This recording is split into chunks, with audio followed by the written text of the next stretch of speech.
Hello, my name is Clara Grayhack, and I am a recently graduated medical student from Drexel College of Medicine.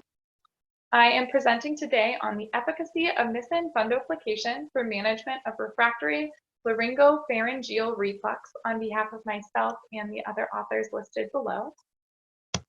And I have no disclosures for today's talk. So what is LPR? It's the retrograde movement of GI contents, including acid and pepsin, to the pharynx and larynx, and it can result in damage to the mucosa in these areas. The symptoms include chronic cough and throat clearing, among others, but it can also be asymptomatic. It is a growing public health concern, particularly because of its association with laryngeal and esophageal cancers, as well as other common conditions, including sleep apnea and asthma. In terms of its diagnosis, it is controversial. It's estimated that about 50% of patients with laryngeal or voice disorders have LPR, and 30% of patients with GERD have LPR symptoms. There is no gold standard when it comes to diagnosing it. There are two currently validated instruments that we use to diagnose it. The first is a reflux finding score. That's an objective measure obtained by a clinician during a stroke. The second is a reflux symptom index. That's a subjective measure based on a patient filled-out questionnaire. LPR can also be suggested by esophageal manometry and 24-hour pH-impedance studies, but neither of those is a definitive diagnosis, and there's no universal agreement on how to use the instruments and studies to diagnose LPR. The treatment of LPR traditionally has been PPIs and H2 blockers, much like GERD, but this is not always effective, which has led us to seek other ways to treat these patients. Surgical intervention has come up, and in particular, a laparoscopic Nissen Fundoplication, which is the topic of today's talk. It's been shown to work well for GERD and has also shown symptomatic improvement for LPR and professional voice users in one study. However, the traditional surgical criteria for a Nissen Fundoplication were developed surrounding GERD, and LPR patients may not qualify based on that traditional surgical criteria, especially if they can't get off medication. In particular, one measure called a DeMeester score, which is a composite score of esophageal acid exposure, may be normal in patients with LPR. So our question today is, can Nissen Fundoplication work for refractory LPR? In those patients not meeting traditional surgical criteria for Nissen, such as patients with a normal DeMeester. And do we see that both subjectively and objectively? Our methods for this study were that we used a retrospective chart review with approval from the Drexel IRB. Subjects were patients who underwent laparoscopic Nissen Fundoplication between 2005 and 2017 with refractory LPR, who were seen in the tertiary ENT office of our senior author. We collected preoperative and postoperative data on strobo-video laryngoscopies, 24-hour pH-impedance studies, and esophageal manometry, each of which the patients had to have in order to be included in this study. The strobes were performed by a laryngologist at a tertiary care center, and a reflux finding score was assessed preoperatively and postoperatively, at least 3 months following the surgery. Reflux finding score of 7 or greater was considered positive. A 24-hour pH study was also done on the patients preoperatively and postoperatively, which is where we obtained a DeMeester score, impedance measures, and then also the patients filled out a diary during this study, and that was correlated with the reflux events to give us a pH reflux symptom index, different than the reflux symptom index that the patient filled out themselves. Patients during this study could be on or off anti-reflux medication. Esophageal manometry was also collected preoperatively and postoperatively, particularly the lower esophageal lengths and pressures. For our results, we had 149 patients who underwent Nissen Fundoplication for refractory LPR.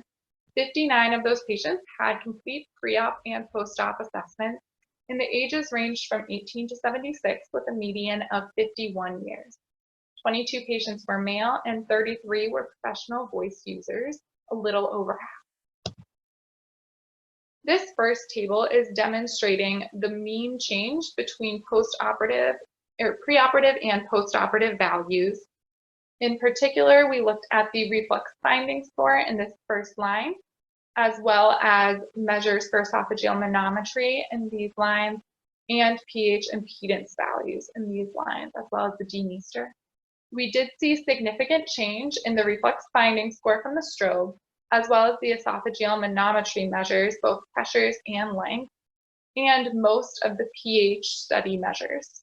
The two where we did not see a significant change were the DeMeester score, which is reflected here in this p-value, as well as for the reflux symptom index associated with non-reflux events. So if a patient had a symptom occur, but there was no reflux associated with it, that did not change. Additionally, we looked at the medication usage before and after surgery, and you see here that 83.1% of these patients were taking a PPI and H2 blocker preoperatively. That decreased to 22% of patients postoperatively, and over half our patients were able to get off medication, so 52.5% following the Nissen Fundoplication. Of those who had pre-op and post-operative dosages available, 34 had decreased dosages, and 29 were on no PPIs or H2 blockers, and that's out of 46 patients who had those dosages available. We also had 28 subjects volunteer their satisfaction with the procedure. So where does this fit into the research that's been done on LPR and Nissen Fundoplication?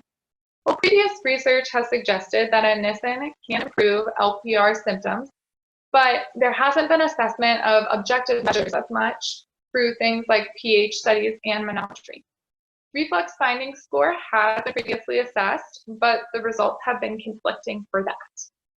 So the results in our study indicate both subjective and objective improvement in LPR symptoms and signs.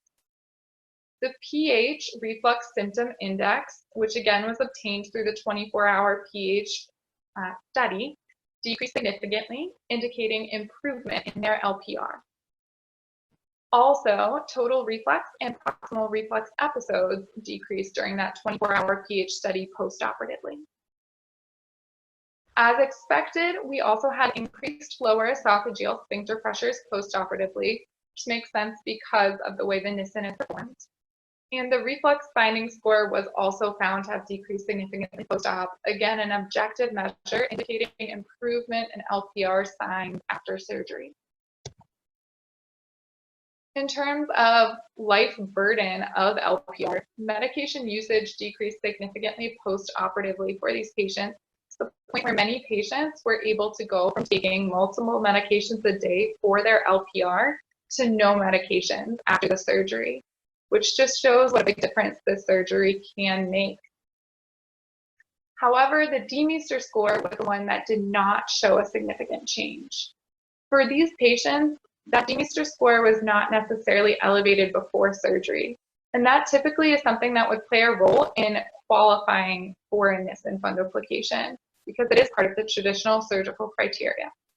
These patients were often on anti-reflux medications preoperatively though, and they couldn't come off them for the 24-hour pH study. Because of this, we're seeing that patients who may not have qualified for a Nissen Fundoplication based on the traditional surgical criteria still are seeing improvements in their LPR following a Nissen Fundoplication, and that they may still be a good candidate for that surgery. Our study is limited by its retrospective nature. We were not able to collect the reflux symptom index, the patient filled out questionnaire, preoperatively and postoperatively in enough patients, and so we did not have that measure. It also is a small sample size and a single institution study, so certainly having a multi-institution study with a larger sample size would provide more insight into this condition and the Nissen for this condition. However, our results do suggest that a Nissen Fundoplication is effective for refractory LPR, and that it should be considered in patients who maybe don't meet the traditional surgical criteria. Thank you for listening to my talk, and here are my references.